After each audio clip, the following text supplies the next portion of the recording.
The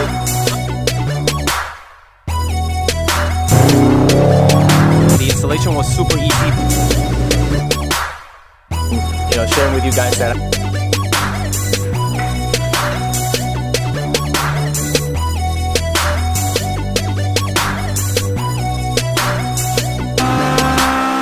Yo, that's crazy!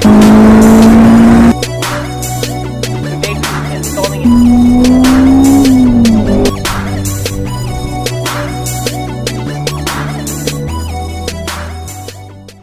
What's going on, guys? Welcome back to another video. It's been a while. I took a small break from YouTube. Now that I'm back, we have a EP1 in the house. We're gonna be installing some EP3 seats, Type R of course. We have some DC5 seats in it. We're gonna swap them out for various reasons. This is a cousin of mine. This is Louis. He also has a YouTube channel, EP1 S2K. I will leave the link in the description below. So without too much talk, I will introduce you to him and let's get started. All right, we have Louis in the house. He's visiting us with his EP1. So what's up, bro? Good, man. I'm doing good. Thank you for having me. I'm excited to be here. Yeah. This is my 2000 AP1.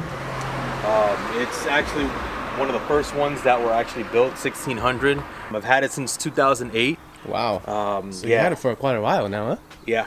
It's definitely been here for some time. I've loved every minute of it. Putting in these seats today, the EP3s, I had the DC5Rs in there for quite some time. I knew that I wanted to go ahead and track the car, and honestly, the AP1 leather seats are amazing, but again, I really wanted a bit of a tighter fit.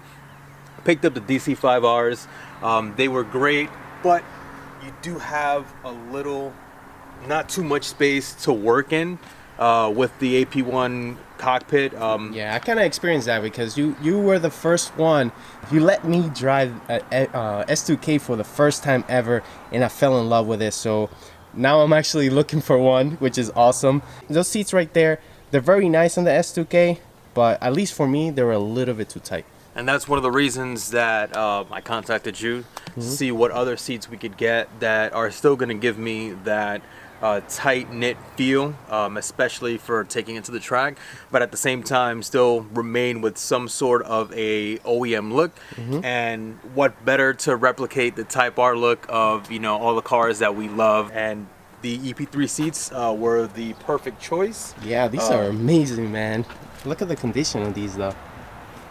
They're beautiful. They're very similar to the DC5, but they're actually superior in many ways. I think so. And one of the biggest reasons, if I can get this out, is look at that. That's an amazing feature nobody knows about. That's the crazy thing. And the design of it is very similar to the DC5, but that alone makes a big difference because it gives you a lot more support. So I've done light mods over the years. One of the biggest mods that I've done is the vented hood. Some folks go and do both sides or just do the two fronts. I really wanted to go ahead and have this look opposite the driver. Right. I think it's just a very sleek look. Yeah, it looks great for sure. On top of that, it's also very functional. So because the short ram K&N filter that I have is right underneath here, yeah, you can all of the cold air just slams right in there. It's in there somewhere. I don't have to worry about having a cold air filter. At least that's how I think of it. So I've got the AP1 clear headlights, the JDM style. I've loved them for a while. It's one of those things that you really can't change, you know, on an S2000. It just gives you that timeless look.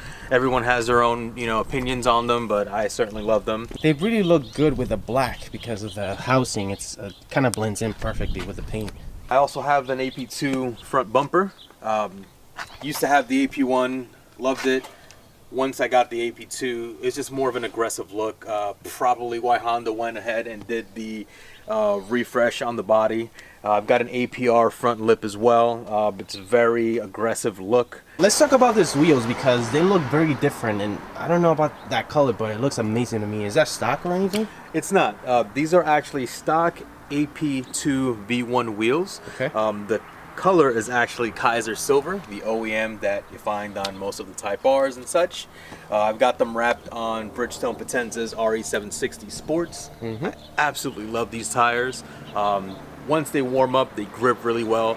They're excellent on rain as well, so I would definitely recommend these. For a car like this, you want something very stable, because since it's a rear-wheel drive car, I mean, I can only imagine it gets happy in the end. Oh, it gets so happy sliding out on the end. I remember when I had my Mustang, man, that thing was out of control, and even with sticky tires. So I can only imagine this a much lighter car.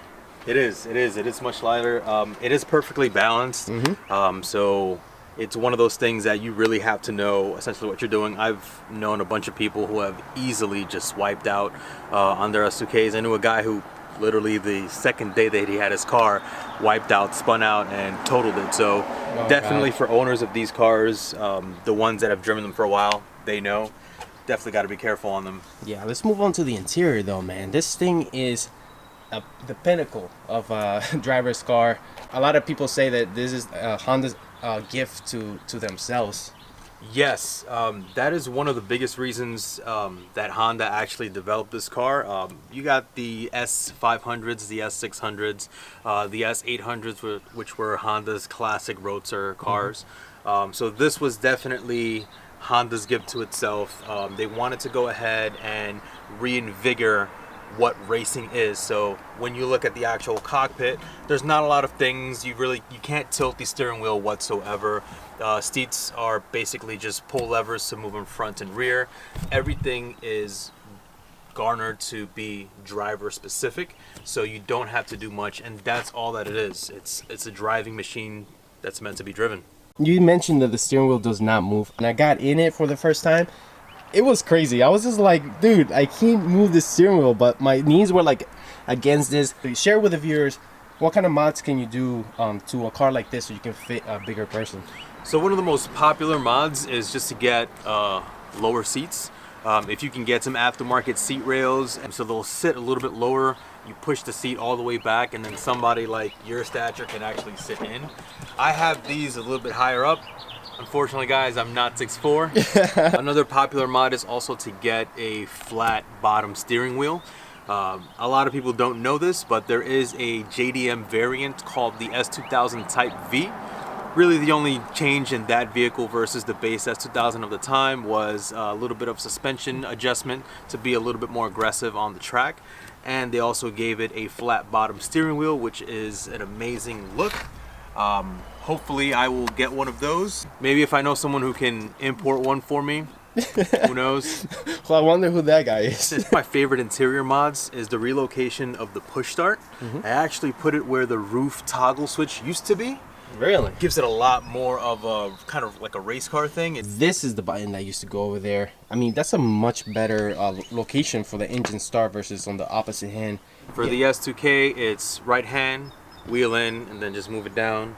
And push to start. Yeah, it makes more sense. So moving to the back, man, this is the car from Fast and the Furious, man. You have the black one too, which is amazing. Yeah, the black and the red interior is the Johnny Tran car. Yeah. So I went ahead and modded out, put in the OEM EP2 taillights. They're mostly LED, which is such a cleaner look.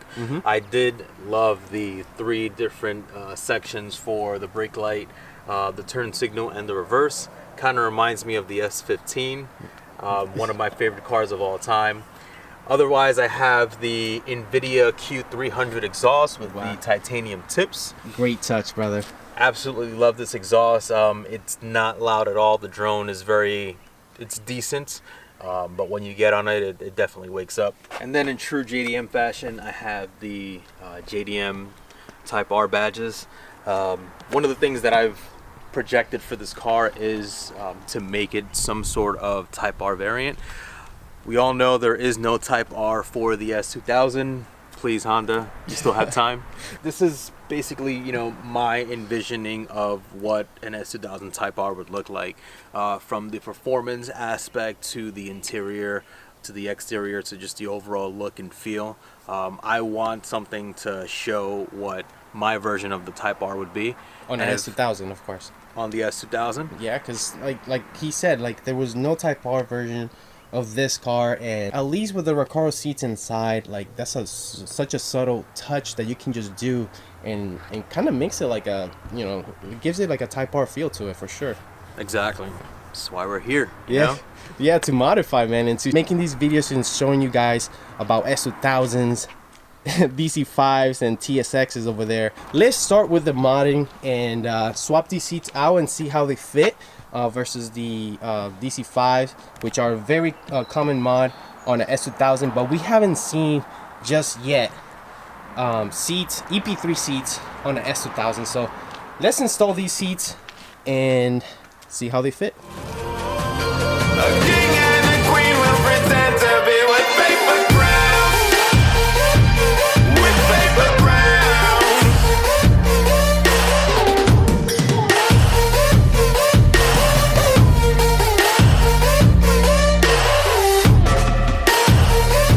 With paper crowns.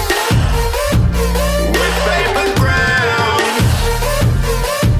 A king and a queen will pretend to be with paper. So now we have the seat out of the car, and now looking at this in person, dude, the DC5 looks massive. I mean, given the rail is still installed on this one, there's no rail on this, but look at the difference. This is insane, especially right there, shoulder width, and the bottom as well. It's gonna be so much easier getting in and out of the S2000. I mean, just like you said, getting in and out of the S2000 was sometimes a challenge, especially for anybody that's taller than me. But yeah, this is the biggest reason. Now, this I love and I hate. Love it because it gives me that secure fit. Hate it because, again, it is hard to get in and out of the S2K at times. But I think that the sleeker look of the EP3 Recaros, it's definitely number one going to go ahead and flow a lot better with the minimalistic touch that Honda did with the S2000 interior. And also, I mean, just the fact that the larger Recaro on the DC5R versus a smaller logo on the EP3Rs, it's going to fit a lot more with like how the S2000 is. So I'm excited. Yeah, it looks amazing, and I can't wait to actually install them on the driver's side. And I'm going to get inside this car, and I'll show you guys how the DC5 seat fits with a 6'4" guy versus this seat. So let's check it out. So we have the seat all the way back. As you can see, there's no space or anything, and the seat, it's all the way pushed back. So let's try to get in it, and I'll show you how a 6'4" guy fits in here. There's definitely a procedure to it. I mean, with this seat, it's very tight. As you can see, the bolster is pushing my legs inwards towards the steering wheel. And like Lewis has said, well, Lewis Square, steering wheel does not go up or doesn't move. It would have been nice to be able to adjust it a little bit. With the EP3 seats, this should be a much more relaxed driving position. So let's throw the EP3 seat on this and see how I fit. So good.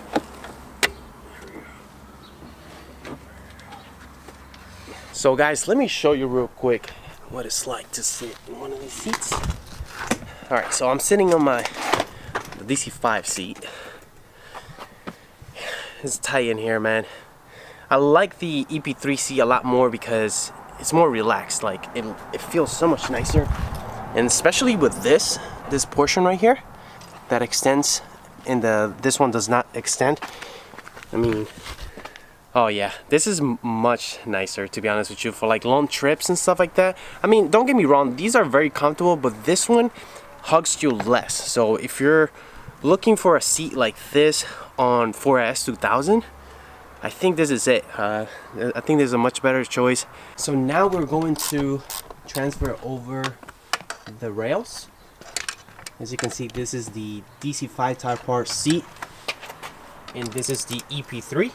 This one actually has more of a angle towards the bottom right there, so you definitely need a deep rail. And I want to show you guys the differences between both.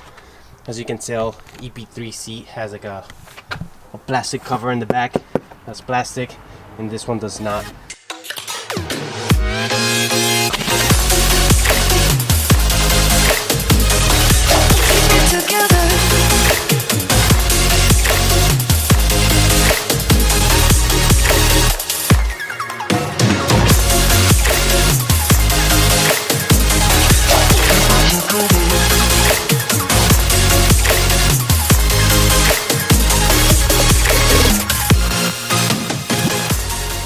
All right, so after 4 hours, we have them installed. It worked out amazing with plenty of room up here and also down here. So everything fits so much nicer. I really love how they came out. And they look really good, bro. Like with the stitching, at least the design is more tamed, I think. It kind of blends in nicely with the interior over here. What do you think, man? Honestly, I just can't wait to take them on the track and see how they feel. Yeah, man, we're going to the track this year. That's right. Definitely are. Yeah, man. Well, I'm very happy with it. And maybe when I get my S2K, dude, I'll probably throw a pair of these seats in too. Dude, first impressions, man. Yo, I fit really nice in this, man. So much relaxed. The upper bolster right here is not like hugging me too much compared to the DC5 seats. It's much like I feel free, so now I can kind of lay back nicely here. I'm not kind of crunched up for my feet. Much better, yo. Like, because I have more room, I can put my knees in an angle position, and I'm not like, I don't have my knees against the steering wheel, so I fit much better with these seats. Again, I'm 6'4". When I have the top on, I have about 3 inches of clearance, so you can easily put a helmet on and take this to a track. You're not gonna have any issues, and you're gonna have a blast. So I fit very nicely. I can't wait to get mine. So it got super late on us, but we got the project done. It took 4 hours, but you know, things like this take time, especially when you're trying to fit like CTR seats on an S2K. It's definitely doable. What kind of rails are you using? I'm actually using the Buddy Club rails. They're actually a low profile style rail. Most people can go ahead and go with these, or they can go with the Bride RO rails. I actually opted for these. I thought they were just a better fit. I like the design on them. Those are the rails that he's using for you guys that are wondering what kind of rails he's got here. So there you have it, guys. S2K content coming in the future. I'm looking into getting one. I am currently selling Project Euro, the TSX. You may saw that already on Instagram, but I'm definitely selling it to get something more track focused. The TSX is, I think, it's too far away from where I wanted it to be. Turning a car that it's really not meant for track use, I'd rather just get an S2K and have a blast right from the start. A couple of suspension pieces and maybe a tune. That thing is ready to go. So guys, I'll put Lewis's Square. I'm gonna start calling you that, Lewis's Square. I'm gonna put his YouTube link in the description below, so make sure you follow him. He's gonna make a lot more videos for this S2K, so stay tuned for that. Once again, guys, thank you so much for watching. Make sure you hit the thumbs up and subscribe, and until the next one, peace.